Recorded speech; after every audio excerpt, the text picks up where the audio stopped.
Hi, everybody. Welcome back to another exciting episode of Olympic Sasquatches and Beyond. And, this is a little different than what we normally do. We would normally do something, kind of remote, like via Zoom. But I'm so excited about our guest tonight. We're just going to kind of jump right into it. I got my co-host here, Edge, from Expedition Edge on YouTube. You can go check out his stuff. But yeah, tonight we have Juan Macias with us, and he has, man, I don't even know how to introduce this guy because he's led such an incredible public service career. It's just been, military, law enforcement, corrections, fire department, EMS, I think, right? Mm-hmm. Yep, EMS. So, he's just done a little bit of it all. So why don't you go ahead and tell us a little more about yourself? Well, as you know, as he was saying, my name is Juan Macias. I have lived a wonderfully colorful career. It spans with my beloved Marines and right into law enforcement, right into the fire department. 9/11 changed everything for me. I came back into the military, had an amazing career, went to Iraq twice, came back from Iraq, became a correctional officer and working up at the local state prison, and had a wonderful career doing that. I've been absolutely blessed, and what brings me here tonight is an event that happened in the middle of May in 1994. So, yeah, and so you already told us a little bit about that, and I was kind of tell our audience what exactly took place. okay. I'll let you go into it. Okay, I was a patrolman back in those days, and being a rookie cop, I was on the graveyard shift, and it was at about 4 o'clock in the morning, and I get dispatched to an alarm at one of the local fish hatcheries, and it was a silent alarm, and so we don't know if it was poachers or cranes or whatever coming in, out eagles, whatever, taking stuff, but we had to go respond to the alarm. And as I radioed out that I was en route, a fellow deputy, he jumped on board and he asked if I wanted any assistance. I said, absolutely. So we parked, we got on scene, we parked, we were about a block and a half away, and we make a game plan to walk up into the place in silence, right? You kind of sneak up and see if we catch bad guys and whatnot. And I took the north side, and my partner took the southern side. My side was quicker. I was down and back checking my side of the area, and I was already back almost at our start point when my partner, he hadn't even made it to the other side yet. And so I'm standing there, but it's about 4:15 in the morning.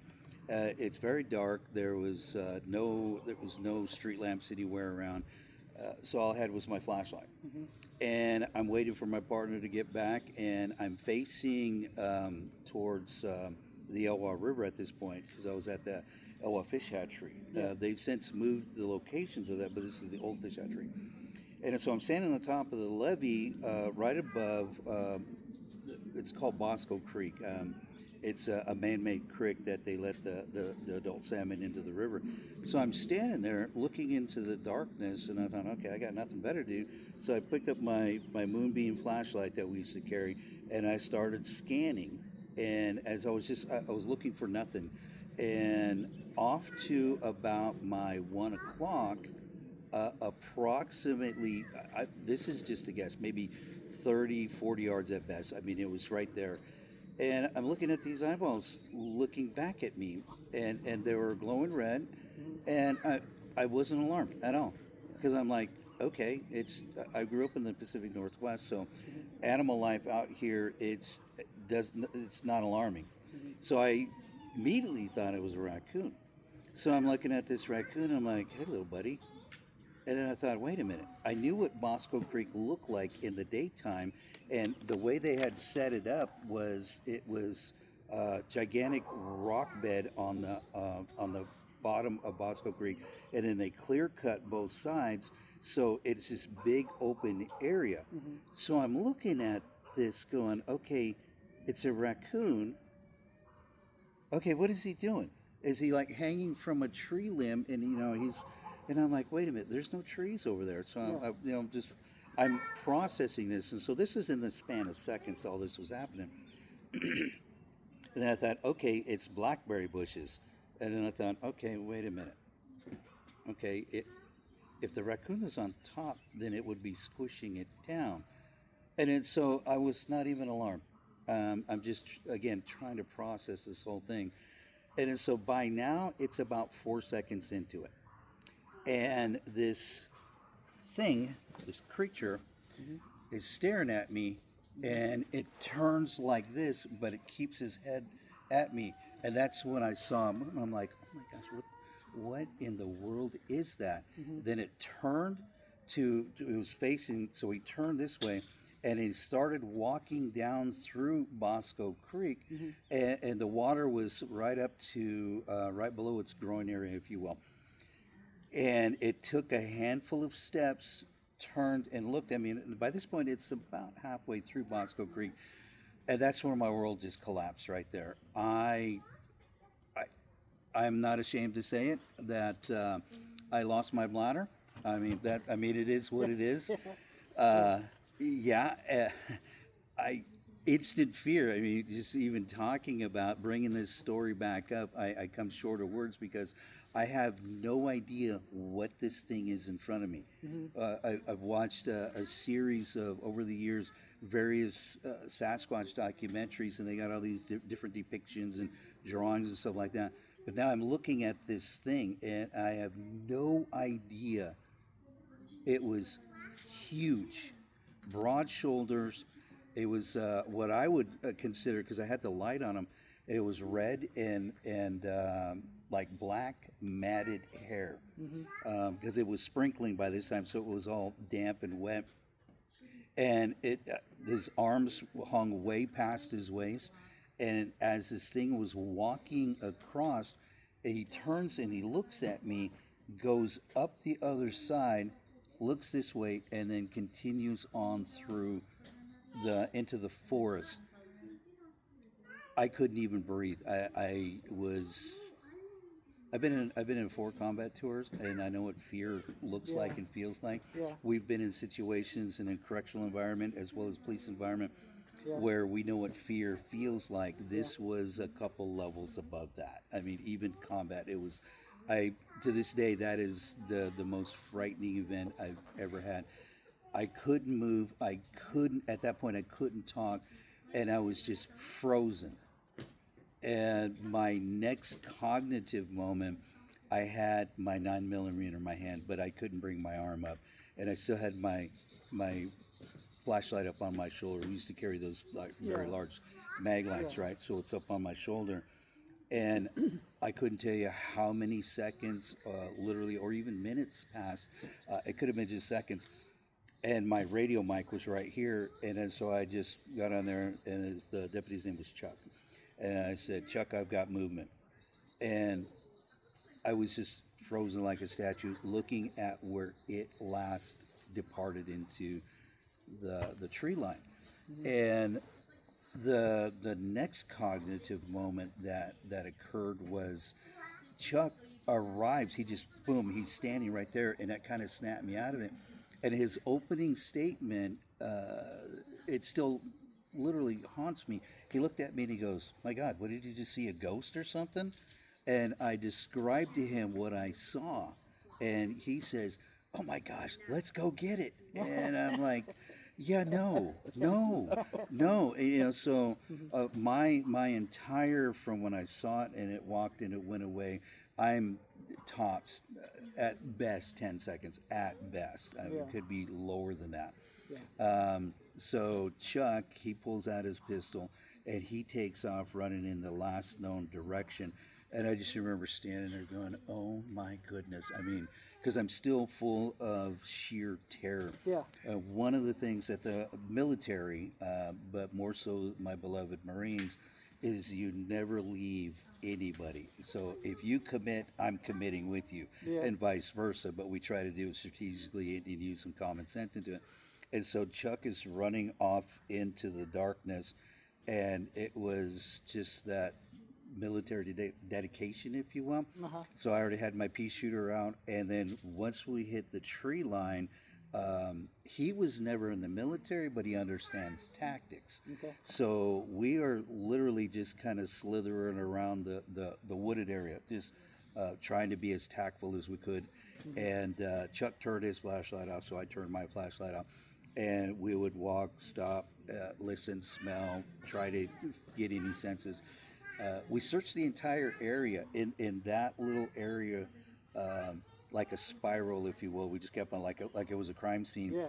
And here's the odd thing about this entire event: there were no tracks, there was no smell, because we've all heard the stories of how Sasquatches and Bigfoots, they can emanate an odor of sorts, right? I didn't see any broken branches. There was no tracks through the leaves. It was just the most bizarre thing. So we finish at right about 6 o'clock in the morning, if I remember right, and I was getting off work. So I come home. So my family, they, bless their hearts, I had a hard and fast rule when I was on graveyard back in those days. Don't wake me up, at least let me sleep till at least noon. Let me get some good shut-eye. And so I crawl into bed after I get off work, and I'm just staring at the ceiling, and family starts to do their thing. And about 8 o'clock, I mean, I am so jacked up that I can't even close my eyes. And so I go walking down the hallway, and my wife Danny, she's in there, and she said, what are you doing up early? And she goes, are you feeling okay? So she said I looked pale. And then I relayed the story, and she goes, what are you going to do next? And I'm like, I'm going to go back there in the daylight. So I, with great fear, going back to the scene, if you will, I found where I was standing, and then I looked over at, and I was right, there were blackberry bushes there. So I made my way around and found where this thing was in it, and there was no tracks, there was no nothing. And I stood there, and I'm looking at these blackberry bushes, and I'm about 5'7" at best, with combat boots. I'm not still a shorty, but that's okay. I remember holding my hand up, and the blackberry bushes were still higher than my hand, just by a couple inches. And then so this thing, when I was looking at it, was about right here, behind concealment of the blackberry bushes. So to this day, I have never even come close to going back to that same area. So that's my story in a nutshell. I can't emphasize how frightening and what an impact it has on me, because up to this point, it was like, okay, Bigfoot's out there, good for them, right? And then I believe this was an encounter, because who in God's green earth can be that tall, that wide, water up, it was deep, but he was still walking through it like it was dry land. Yeah, not getting pushed around or No, anything. absolutely nothing. It was, I wish I was an artist, because I would like to draw this, but I still have it etched in my mind. What I saw that night, that 8 to 10 seconds was, wow. Yeah. That's so impressive. That is. It was amazing is what it was. So after that, I became a hardcore believer. Yeah. Knower. A what? A knower. A knower. Yeah. A knower. Okay, I've heard that. That's what I call it. A knower. A knower. You go from believing to knowing. To knowing, yeah. So I believe now. Can I definitively say that was a Sasquatch? I've never seen one before. So that was, I believe it. I absolutely believe it. Yeah. So. That's the thing we're always arguing is like, what's Sasquatch? Well, I don't know. Nobody knows what Sasquatch is. We just glimpses of it and such. And I know Matt is dying to ask, because he likes to know about these Sasquatches and compare them to his encounter. But I think we've done that before. And what we've seen is pretty similar. I have a picture. I got to find out, but if we can, we'll show the picture if we're allowed to. Copyright and all that. Of what I saw, but they Michael Freeman said that his dad always described it as a prehistoric ape man or a prehistoric caveman of such. Caveman like that. And what I saw, I'd have to say that's pretty accurate. You know, it didn't look. It looked ape-like, but it didn't look ape-like. The face did not look ape-like at all. It looked very much like a human. It had a nose just like ours, just a little more wider and flared, but it didn't have the big dome. It didn't have the big crane, sagittal crest like Patty had. Right. It had just a slight curvature to it, kind of like a chimp. But really, that's the body-wise and everything. What I saw looked like a chimp on steroids. Right. It didn't have all the ripping pecs, and it didn't have a big gut. It was just a very thin, athletic, and the hair was even similar to like that of an elk. That's the closest color that I could describe it. You know, the side pattern of an elk. 2-3 inches maybe at length on it. And so That's about what if I was to be about yay big. yeah, it wasn't And very. it was not long at all. And buying the thing that I saw, like I said, it was lightly drizzling, so everything was just wet, so it was matted down.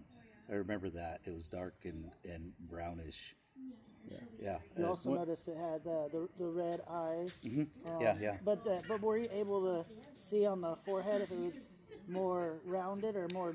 I don't cone-shaped remember almost? anything of that. I just by even to this day, many years later, what in my mind's eye was one, the eyes, Yeah, right? yeah. And two, the size of this thing was.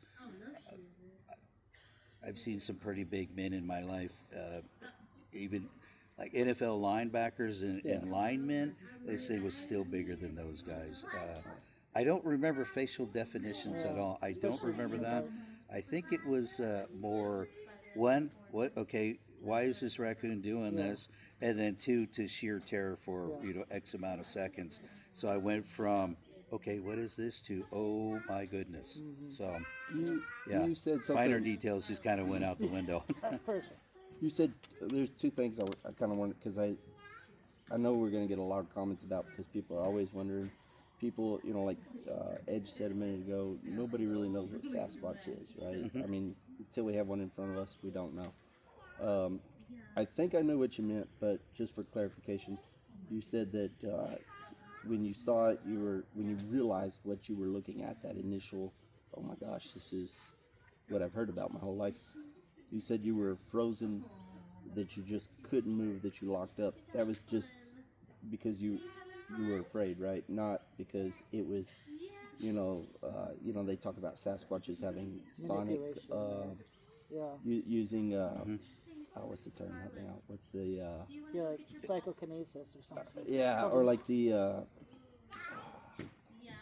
sound that you can't hear. The Infrasound. Infrasound, yeah. Infrasound, yeah. Sorry, yeah. So, some people that believe that they could use infrasound.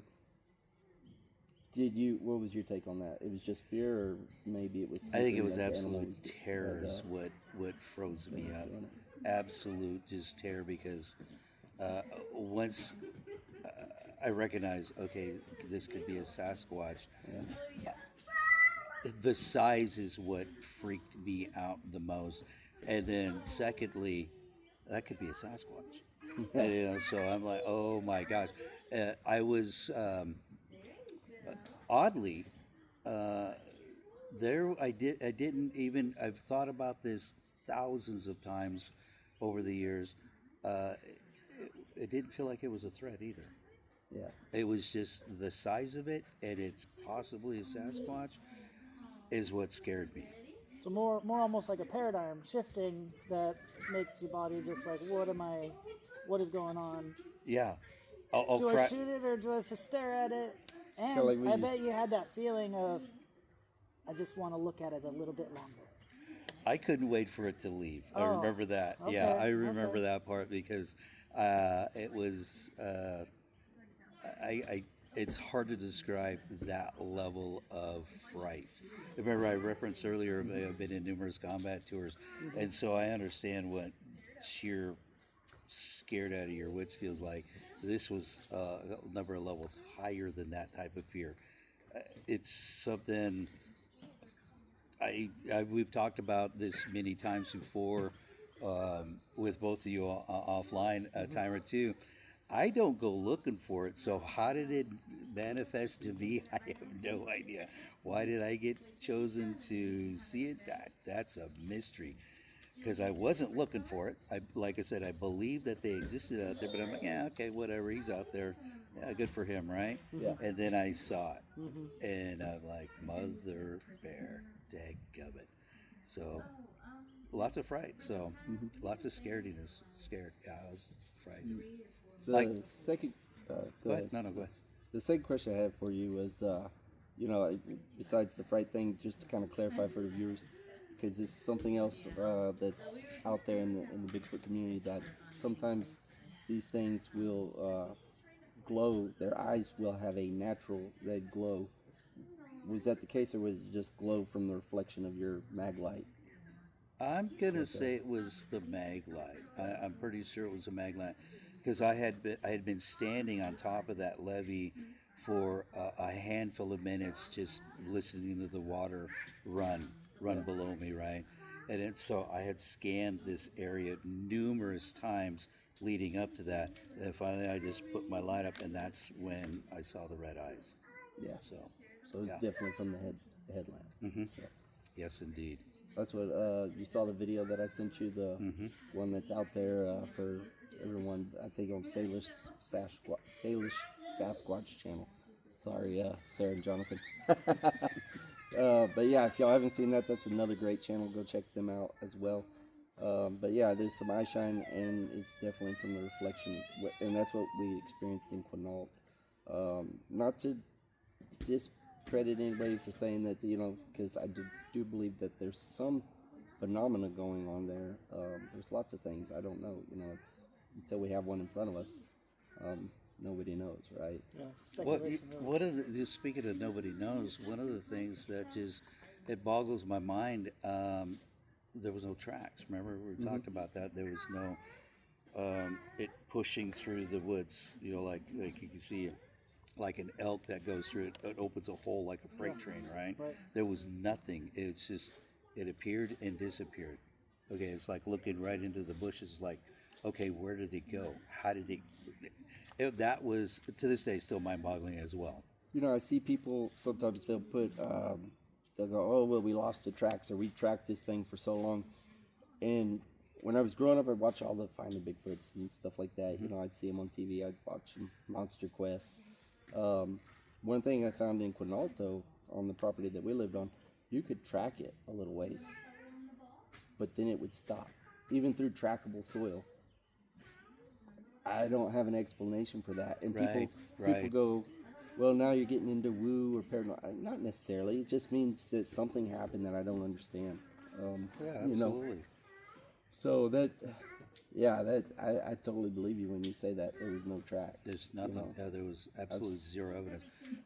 2 trained police officers, and we can't even find a broken stick, if you will, right? Yeah. It was bizarre. So oddly, or let me rephrase that, interestingly enough, I'm half native on my mom's side with the Elwha tribe, right? I was just fixing to. Yeah, and there's, from my understanding, I have very few bits of knowledge about it, other than my grandfather, Ed Sampson, right? He had 2 encounters, and this we're talking back in the 1920s time frame, and one was at his house. Ironically, as the crow flies, where Grandpa's second encounter to where I saw my thing, maybe a half a mile distance. We were talking about glowing eyes. Grandpa said he saw glowing eyes. So, and then he didn't elaborate too much on the story, other than like, I saw it. And in the first one, he saw it catching fish at the Elwha River. Scooping them out, and they would rip the innards out, throw it up on shore, reach down, grab another one. And Grandpa, if I remember right, he was late teens at this time frame. And he lived as a boy Matter of fact, up in this neighborhood right here, very same neighborhood. And so the Owa River bridge, the one-way bridge, is what, 3-4 miles, something like that away, something like that. Yeah, it's just right around the corner. Crow flies, really. It's just It's right there, yeah. But the trail that what Grandpa took, he just hightailed it and sprinted all the way home. Told his family. So my grandmother, on the other hand, see, Grandpa said it as a from neutral to a positive. He didn't say anything for or against Sasquatch other than it happened.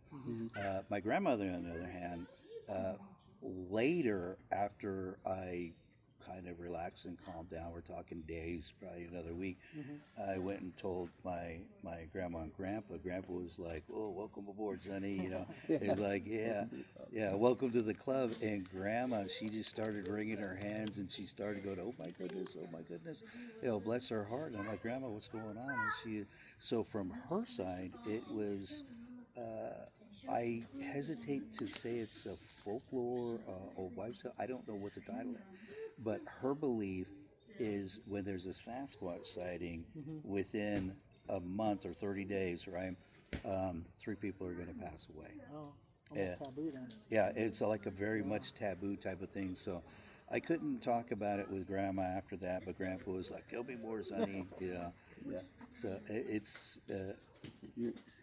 we talked about, you know, like the superstitions and the folklore and stuff. You know, like in the South, if we talked about the raven and the crow, if a crow comes around, people get real superstitious and they say that somebody's gonna die. And here, it's the opposite. A crow or a raven is a good thing, and the owl is a bad thing. Whereas in the South, the owl, where I'm from, is a wise wisdom, you know. And Yeah, there's a little bit of that, but it is mixed. yeah, And with the new UFO culture, those owls are getting a bad name now too, though. yeah. I believe it. But that is interesting that the Elwa, or your grandmother, per se, had a belief that somebody was going to die, because we've also heard that in the Bigfoot community. Yeah. You know, with I think it was like there's something that somebody was saying 7 years. Like if you see one within 7 years, you'll pass away. There's a thing out there. And, they did something where several prominent people saw one. I don't know. It's just something out there, though. But you're still here. So I'm you're still good. here. I'm still here. Yeah. Yeah. Yes, indeed. The weirdness about I was a police officer in this area, and so I pretty much know almost every trail around here, roads, etc. Right? Yeah.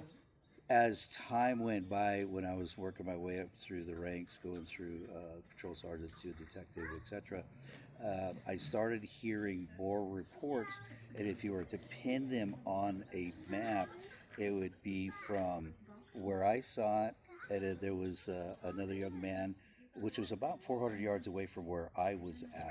He had his encounter, and then there was another one in this little field out in the woods, like a little meadow, if you will. Yeah. And then just kind of cattywampus to that, they're all within a mile and a half, 2 miles.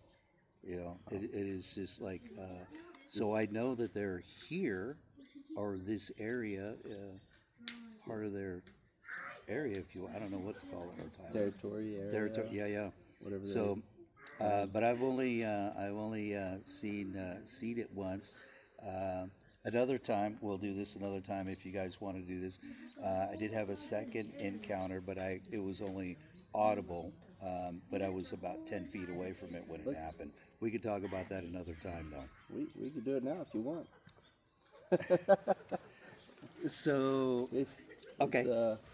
You know, I think you might have told me it's a pretty good story. I was, again, I was still a police officer. This one happened in 2001. I was a police officer, and I was serving civil papers, like jury summons, that kind of civil papers. And one of, towards the end of the week, the stack starts getting big, and our supervisors are like, hey, you got to get these out there and serve them. And so it was a slow night, and I'm like, I grabbed the stack, and I'm putting them just kind of like a mailman, putting them in order so I could just make a big loop. and I recognized this one guy. I'm going to keep his name out of this for right now. And I knew him on a personal level, and I'm like, oh, I got this guy. So I went to his house. I knew he had just moved in. And at that time, he only had enough money to punch a road in and then to build his house. And then, I kid you not, about 10 feet on each side of his house was thick wooded.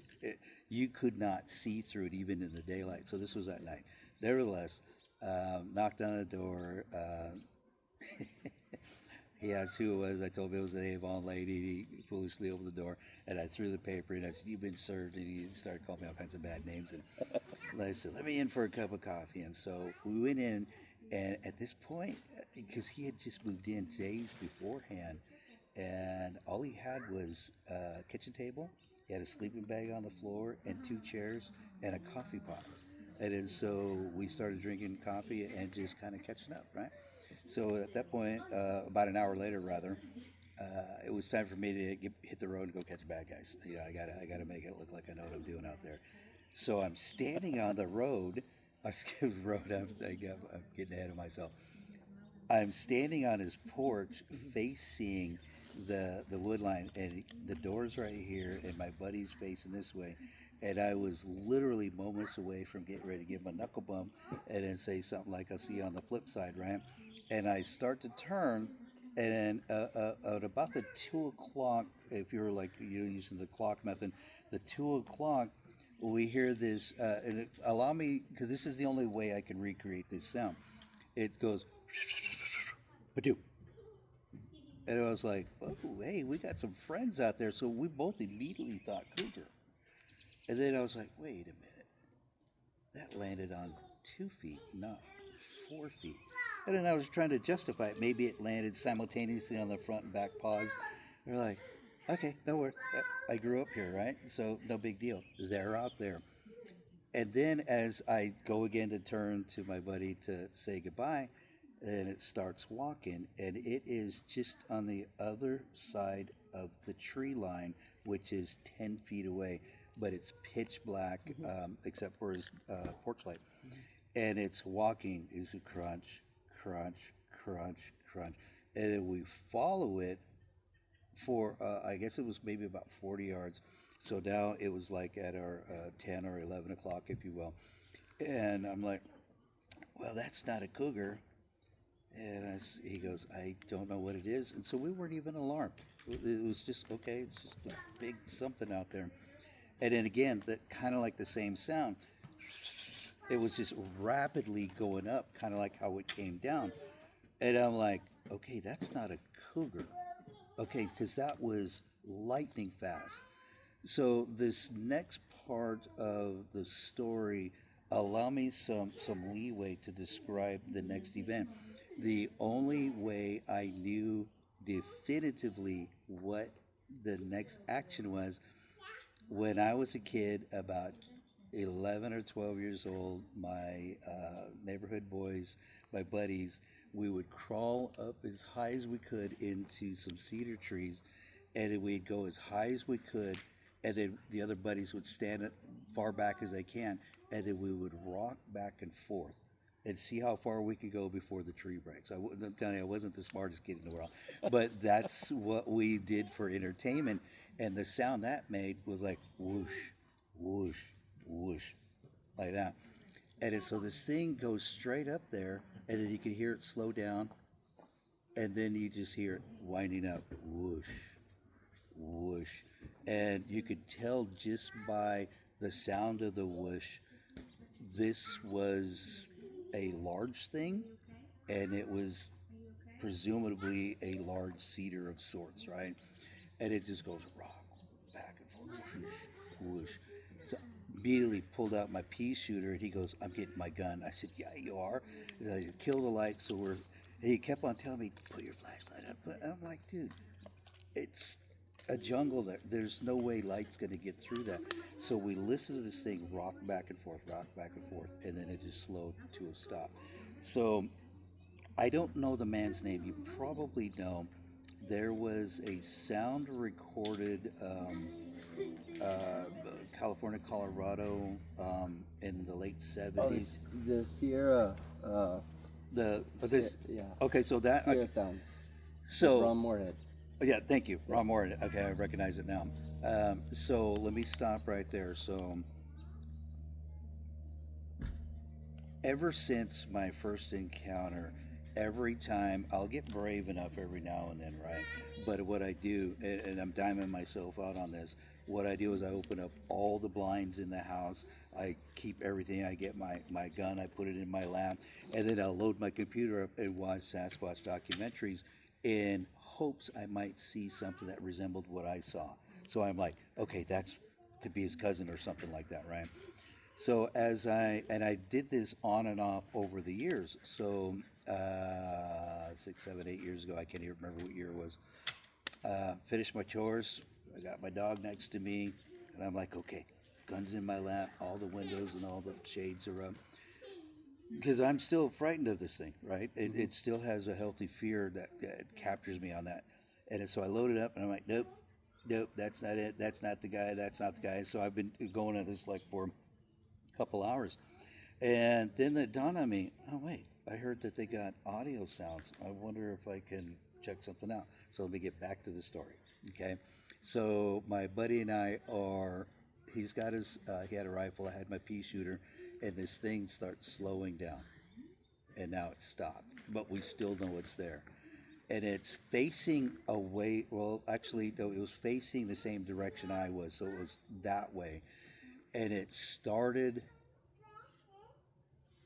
chattering, talking, vocalizing, and there is I don't even know, even come close to describing, and it was talking that way, and it just kept on talking, and this went on. I guess it was probably about 30 seconds, if I remember right, and just by using the Doppler effect. There was a second one in a tree, and they started talking back and forth to each other in that vocalizing thing. Huh. And I'm like, oh my God, yeah, I'm out. I'm done. I'm just, wow. I gotta go. Yeah. And so getting back to Moorhead is his name? Yeah, Ron Moorhead. Ron Moorhead. So when because I've never heard anything, I don't even know how to describe that vocalizing. So I'm going through these audios, and I'm like, nope, nope, nope. And I clicked on one of Moorhead's, and I got about 3 seconds into that, and I'm like, I'm done. Hit it, weapon. I'm marching around the living room, going, and found his cousin. I am right back into it. So the odd thing was that was like in late 70s, something like that, right? Yeah. And this was in 2001, and I mean, I'm telling you, it still freaks me out. That was. I hesitate to say identical, but it basically was that talking. Yeah, so later I went and listened to the whole audio clip, and I'm like, yep, that's the guy. That's the guy. It must be his grandson or something like that. Yeah. So getting back to that, when I said road, so I turned to my buddy, and I'm like, you're on your own, and he goes, you're supposed to protect me. And I said, not tonight, I'm not. And my patrol car, I kid you not. I got letters to serve. It was probably, I should be in the Olympics, because I tried to recreate this. I can't do it. When I was much younger and better in shape, I still couldn't do it. It was at least 15 yards away. And then from a flat-footed, I just went, and I landed on my hood, I dented the hood. The chief was not happy about that, but that's okay. And I slid over like Dukes of Hatters, and I just threw it in reverse, and I hightailed it out there, greatly abusing the posted civil speed limit sign. I kid you not, I was probably doing 100 leaving him. So essentially, those were my encounters, one in '94 and one in '01. That's so cool. Wow. So it's both are significant, because the Moorhead audio tapes, that is literally the closest thing that I could match up that sounds. That is, they have to be related. They have to be something, I don't know. Yeah. So that's awesome. Yeah. So, one question I have to ask. So you were talking about your Elwha and your heritage and culture. I know when I lived amongst the Quinault down there for the past 4.5 years, and they always see the what they call them, the Siaco, the shy people. To them, it's very real, like a tribe of people out there. The Macaw, the same thing. They believe that it's they're the other tribe. But I do know that in some cultures, some tribes, they see it more as a spiritual thing. And I think we touched base a little bit about this. But for the Elwha, do you feel like it's more of a real flesh and blood as far as the culture? I don't think I'm. Take on it? I don't think I know enough to accurately answer that. Yeah. My only knowledge base comes from my grandma and grandpa. Right. Grandpa, it was like, yeah, they're out there, but he didn't really elaborate. He's like, yeah, they're out there, Grandma. Like you said, taboo. It was more.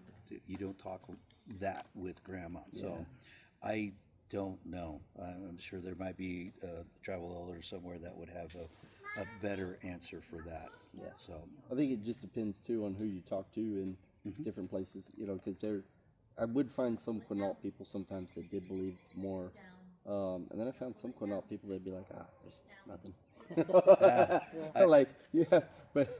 But I will say those ones were like probably my age, and they loved Xbox and PlayStation. I was like, get put away from the tradition. man, they don't know nothing. They got talking to the wrong one. Yeah. But then I met Harvest, and she opened up a lot of doors for me, and I was able to learn more from that aspect in their stories.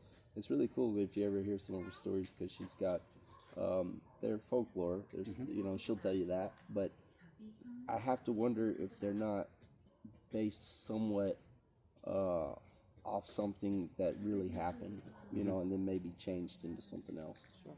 Lots of legends. They talk about the salmon, the Salish woolly dogs, when the Sasquatches came down and wiped them out because they decided they didn't want to share the salmon anymore. And,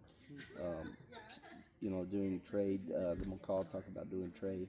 I know in Queets, they still, the fishermen there in the Queets River will actually take a fish, a salmon, and place on the opposite bank the first catch, the first salmon. And they do that because they say that if by doing that, making that offering, the Sasquatches will leave their nets alone, leave their fish alone, and hey, if it works, I'm all for it too. leave them be. So One of the, if I can add this side note, as a police officer, I ultimately worked my way up into as a detective sergeant, right? So with the community, in the community, day in and day out, year after year after year, I have, I guess people thought I was somewhat trustworthy to talk to, and I would get somebody flagging me over, and they would tell me an event that they experienced like in the previous couple days. And that's how I found out about these other events. And so it goes back to he's here. He's here literally in this area, geographically, his territory, if you will. So yeah, I've heard all kinds of wonderful and scary stories. So it's true. They're here. They're all over. As a matter of fact, right there behind you, Edge, is where another famous sighting took place. Very well. Yeah, right there by that tree. And you got my back to it. I got your Thank back you. to it. Oh my goodness. Well, he's going first. I've been watching down there. No, but yeah. So I mean, they're all over. And this spot right here actually is just a couple miles from where you had your yeah. I mean, we're not even maybe I bet 5 miles. I would even say closer to that. Yeah. Closer to that as the crow flies from where we're sitting to where the encounter was. The second encounter, even closer, because the first one was about probably a mile away from the first one to the second one. So, yeah, Solar area has a rich history of Sasquatch sightings. I mean, it's funny because as I drive around up here, you see this over there on 101. you'll see the Sasquatch statues, the wood carvings, and there's just Bigfoot everything, Bigfoot coffee, Bigfoot this. Where I'm from, you don't see anything Sasquatch. As a matter of fact, it's not even talked about. It's taboo. It's kind West of Texas, right? yeah, West Texas. West Texas. It's yes. a good inside joke. Yes, indeed. Yeah, Matt's from East Texas, so Yeah. yeah. But yeah, no. So you growing up, you didn't hear much. We saw the Legend of the Boggy Creek Monster, Creature from Black Lake. It was a good movie. But yeah, that was pretty much it for Bigfoot. Yeah. And other than that, you tell people you saw something or heard something, you were in a straitjacket going to the padded room. Can But it was- I add to that? Yeah. So when I was right after I got out of the police academy, I was going through my FDO program, and I was patrolling with the senior officer, and he's signing me out to make sure I'm good enough to hit the road by myself. And we parked one night. We're running radar, and he looks to me and he goes, "I'm going to pass on a piece of advice that if you want to end your career, go ahead and make this radio call." We do not report over the radio. You can call or go to the station and tell, but you don't get on the radio and say, "I just saw a Bigfoot, a UFO, or a monkey." He goes, you don't do that. And I just thought, I'm okay with that, because it kind of goes back to, because this was, 30, 35 years ago, whatever. It was then that time frame where so I didn't tell anybody about these stories except immediate family for years and years. It's not, I'm not ashamed of them, but it was kind of falls under that umbrella of that taboo. It was like, Macias is, he's lost it. He's a little cuckoo. Yeah, a little cuckoo. So, but after meeting both of you guys, more freely and openly talking about it. So, absolutely. Yeah, I mean, we've enjoyed it, man. I've loved hearing your stories. I love hearing not just the encounter, the Bigfoot stuff, but he's got a wide range, just his public service career.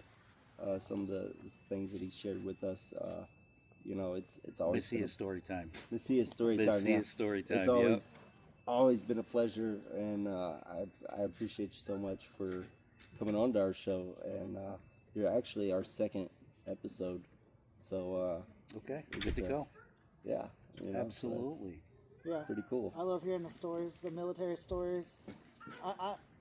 I wish you could tell some of those stories from the juvenile detention place. Oh my gosh, some of those are my favorites. Statute of limitations is not up yet. Yeah, not yet. That was a joke. Soon. That was a joke. That was yeah, a joke. that's not coming. Yeah. All right. But hey, thanks so much again for being on the podcast. Absolutely, man. And sharing some of that knowledge. And Chris, good to go. Pleasure to have you, and we'd like to have you back one day. Absolutely. Absolutely. So, as we'll do some Macias story time, but not like these guys here. Bless their hearts. Hats off to them. I still don't look for it, but but chances are, just statistically, it's more likely than not going to happen again at one point. So, yeah. Especially living out here. Yeah, especially living here.